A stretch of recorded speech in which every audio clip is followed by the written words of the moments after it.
Hi everyone, this side Shishir. Welcome to my YouTube channel Shishir की पाठशाला। और आशा करता हूँ आप सभी काफी अच्छे होंगे और मस्त होंगे। तो as you all know that we all are preparing for our upcoming CTET December 2024, तो जिसमें मैथ की पेडागोजी हम कर रहे हैं और ईवीएस और सीडीपी हमारी तीनों सब्जेक्ट जो हैं वो आपको रेगुलर क्लासेस मिल रही हैं विथ प्रैक्टिस सीरीज।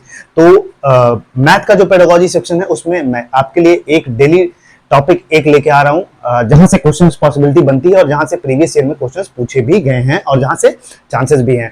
तो इस वीडियो में भी मैं आपके लिए दो कॉन्सेप्ट लेके आया हूं, मैथमेटिकल पेडागोजी का या मैथ्स पेडागोजी का, जहां से क्वेश्चन पूछे गए हैं प्रीवियस ईयर में। तो आज हम पढ़ेंगे, दो टॉपिक पढ़ेंगे। पहला, गणित में सोच के प्रकार, what are the different types of thoughts या थिंकिंग इन मैथमेटिक्स। और वहीं बात करें, एक कॉन्सेप्ट पढ़ेंगे कि हाउ टू टीच मैथमेटिक्स, गणित को कैसे पढ़ाया जाए। ठीक है, हाउ टू टीच मैथमेटिक्स मतलब गणित की जो बुक्स वगैरह हैं आप कैसे बच्चों को पढ़ाएंगे, इसके बारे में पढ़ेंगे।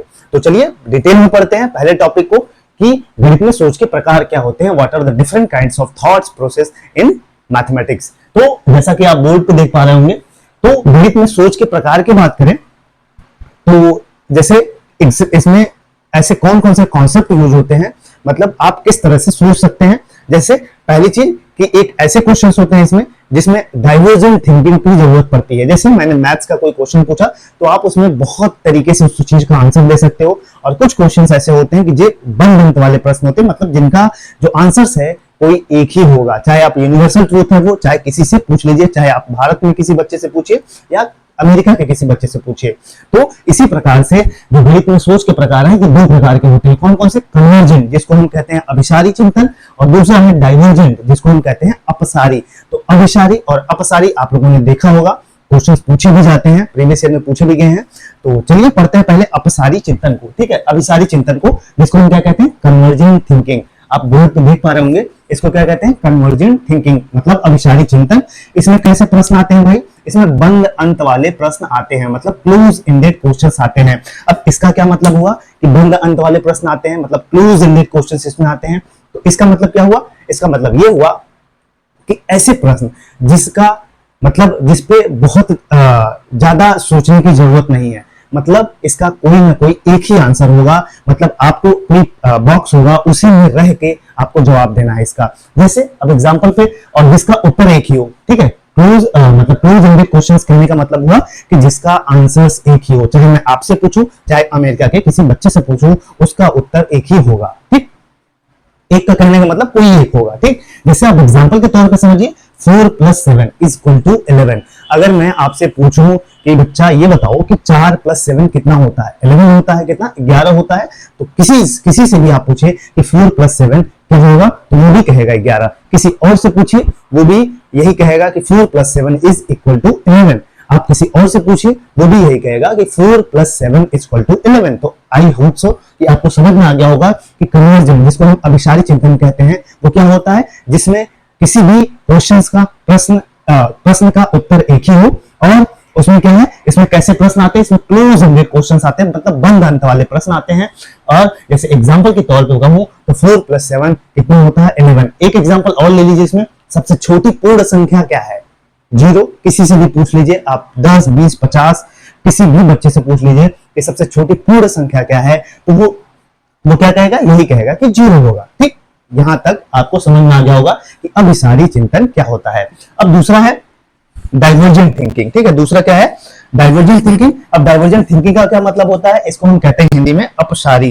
ठीक है, अपसारी, इसमें आइडियाज आते हैं। ठीक है, ये आइडियाज बेस्ड होता है। जो डाइवर्जेंट होता है, अपसारी चिंतन होता है, ये आइडियाज पे बेस्ड होता है। जैसे इसमें खुला या मुक्त अंत वाले प्रश्न आते हैं। कौन कैसे प्रश्न आते हैं? ओपन एंडेड क्वेश्चंस इसमें आते हैं। अब इसका क्या मतलब हुआ? ओपन एंडेड क्वेश्चंस का मतलब एक ऐसा प्रश्न जिसके कई जवाब हो। ठीक है, मतलब कई जवाब हो, मतलब ओपनली आप कई जवाब उसके दे सकते हो। ठीक, ऐसा नहीं कि बढ़िया होता है कि 7 + 4 = 11 होता है। तो इसमें क्या होता है? खुला या मुक्त अंत वाले प्रश्न आते हैं, जिसको हम ओपन एंडेड क्वेश्चंस बोलते हैं। जैसे अब एग्जांपल के तौर पे बोलूं कि 1 से 9 तक की ऐसी संख्याएं बताइए जिसका योगफल 10 हो, मतलब 1 to 10 तक की ऐसी संख्या, 9 तक की ऐसी संख्या बताइए आप कि जिसको जोड़ने पर कितना आए? 10 आए। अब बताइए, तो ऐसे बहुत हो सकते हैं, इसका कोई एक जवाब नहीं हो सकता। जैसे 5 + 5 = 10, 8 + 2 = 10, वहीं 4 + 6 = 10। तो इसके कई जवाब आए, इसलिए इसको क्या कहते हैं, मुक्त या खुले अंत वाले प्रश्न। ठीक है, ओपन ओपन एंडेड क्वेश्चंस इसको बोलते हैं। I hope so. What is convergent thinking and what is divergent thinking? अभिसारी चिंतन और अपसारी चिंतन क्या होते हैं, इसके बीच में आप डिफरेंशिएट अच्छे से कर पाएंगे, और इसको मैंने एग्जांपल के तौर पे बहुत अच्छे तरीके से समझाया। अब चलते हैं आज के दूसरे कॉन्सेप्ट पे, जिसको हम क्या कहते हैं, जिसको हम कहते हैं हाउ टू टीच मैथमेटिक्स, कि मैथ को कैसे पढ़ाया जाए। तो इसको बहुत अच्छे तरीके से पढ़ते हैं। यहां से क्वेश्चन खूब पूछे गए हैं प्रीवियस ईयर में। जब आप पेडागोजी वाले सेक्शन में जाओगे तो यहां से खूब क्वेश्चन पूछे गए हैं।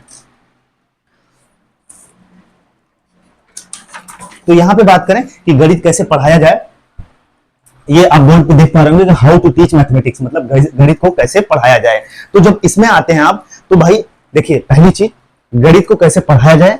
तो गणित कोई ऐसा विषय नहीं है, ऐसा सब्जेक्ट नहीं है जैसे शुरू में ही स्टार्टिंग में बच्चों के दिमाग में डाल दिया जाता है कि बहुत टफ होता है मैथमेटिक्स। बच्चे को लगता है कि हाँ सच में बहुत मैथ्स बहुत टफ होता है, हम कैसे समझेंगे, हमको समझ में नहीं आएगा।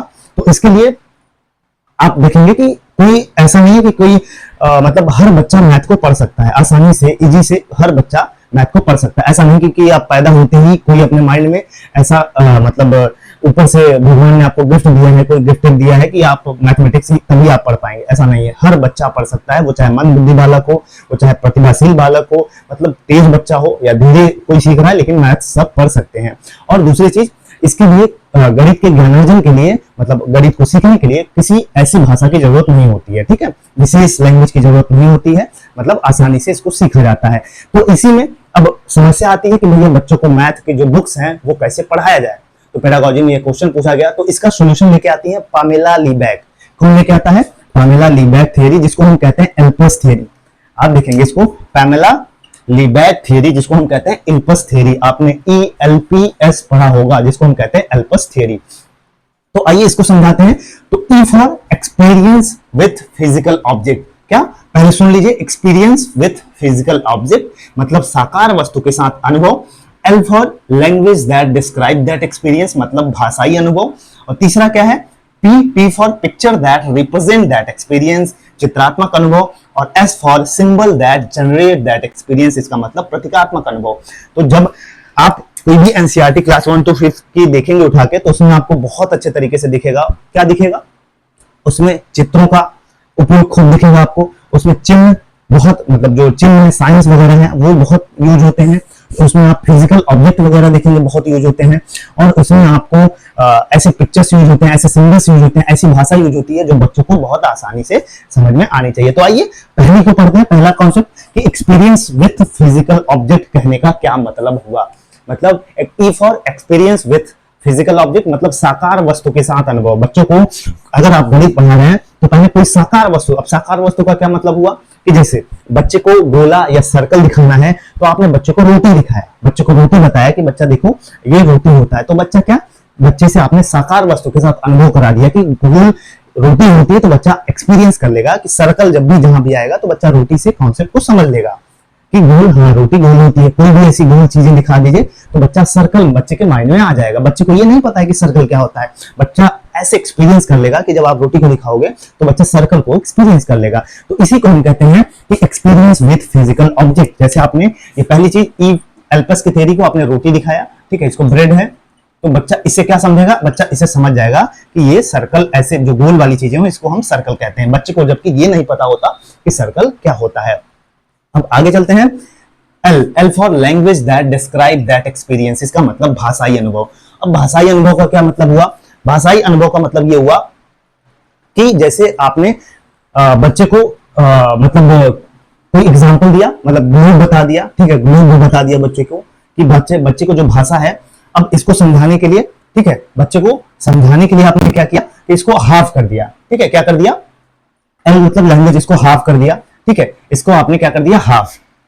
बच्चे को आपने उसकी भाषा समझाने के लिए कि रोटी गोल तो होती है, उसको आधा, मतलब कैसे गोल बना वो, ये कैसे समझाएंगे, उसकी भाषा बच्चे को कैसे समझाएंगे कि गोल कैसे बन गया वो, तो बच्चे को आपने हाफ कर दिया इसको, ठीक है, आपने क्या कह दिया, बच्चा ये हाफ है, तो बच्चा समझ जाएगा कि ये आपने कह दी हाफ रोटी।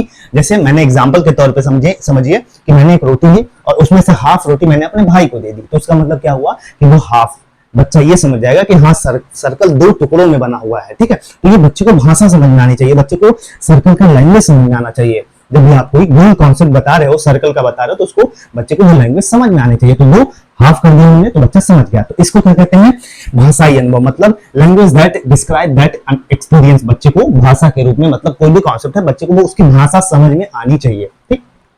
अब P for picture that represent that experience, इसका मतलब है चित्रात्मक अनुभव। जैसे कि अब आपने इसको चित्र भी बना दिया, कोई चित्र बना दिया, जैसे सर्कल का ही कोई चित्र बना दिया आपने। सर्कल के अब क्या किया, आपने आधा भी बताया और बच्चे को अब सर्कल का चित्र भी बना दिया, ठीक है। अब आपने चित्र भी बना दिया, कोई और चीज गोल होता है उसका भी चित्र आपने बना दिया, ठीक है। आपने उसका भी चित्र बना दिया, तो बच्चा समझ जाएगा। अब आप उसको पिक्चर के माध्यम से उसको रिप्रेजेंट कर सकते हैं, ठीक है। तो ये हो गया। अब आइए इसको समझते हैं, सिंबल का प्रयोग कर दिया। अब जैसे आपने उसको आधा किया था, ठीक है, समझिए symbol that, S for symbol that generate that experience. इसका मतलब प्रतीकात्मक अनुभव का क्या मतलब हुआ, इसका मतलब ये हुआ कि जब आपने रोटी को आधा किया था तो बच्चा यहां बस ये समझ पा रहा था कि ये आधा होता है, ठीक है, आधा होता है। तो बच्चे ने चित्रात्मक अनुभव तो कर लिया, लेकिन अब इस आधे को कैसे मैथमेटिक्स कॉन्सेप्ट में यूज करेंगे, तो बच्चे को आपने क्या किया, इसको आधे को 1/2 आपने लिख दिया। अब बच्चे को इसी चीज को आपने चिन्ह सिंबल के रूप में जनरेट कर दिया, बच्चे के सामने प्रेजेंट कर दिया, तो बच्चा समझ जाएगा कि ये आधा हो गया, ठीक। आधा कर दिया आपने, तो बच्चे को ये नहीं पता है कि 1/2 मैथ में हाफ कहते हैं उसको। बच्चे को तो ये पता है कि आपने रोटी को आधा की है, लेकिन उसके बाद आपने सिंबल प्रेजेंट किया कि हाँ बच्चे, इसको जो रोटी आधा की हमने उसको 1/2 हाफ कहते हैं मैथमेटिक्स लैंग्वेज में। तो बच्चे को आपने प्रतीकात्मक अनुभव मतलब सिंबल का अनुभव करा दिया। तो यही होता है एक तरीका मैथ पढ़ाने का। आई होप सो कि आप समझ गए होंगे कि गणित में सोच के प्रकार क्या होते हैं, और बच्चों को जो गणित की किताबें हैं या बच्चे को गणित कैसे पढ़ाया जाए, जो एल्पस थ्योरी है जिस पामेला लीबैग ने दिया था, वो काफी अच्छे तरीके से आप समझ गए होंगे। तो ऐसे कॉन्सेप्ट को पाने के लिए आप इस चैनल को लाइक शेयर सब्सक्राइब कर सकते हो। जय हिंद, जय भारत।